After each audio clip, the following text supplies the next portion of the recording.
The One-Year Bible Storybook by Virginia J. Muir. Today's story is the wool wet or dry? It comes from Judges chapter 6. That night, the Lord told Gideon to tear down his father's altar to Baal and all of the idols.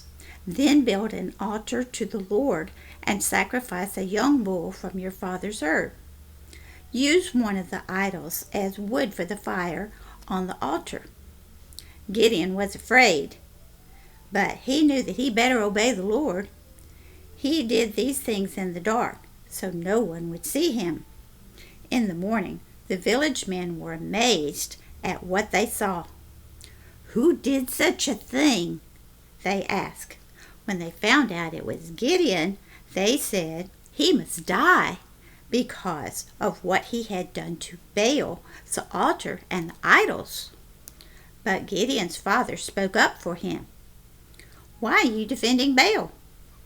If he's a real God, he can take care of himself." So the men left Gideon alone. God sent the Spirit to Gideon, and he called the men of Israel together to fight against the Midianites. He asked the Lord for a sign to prove he would help him.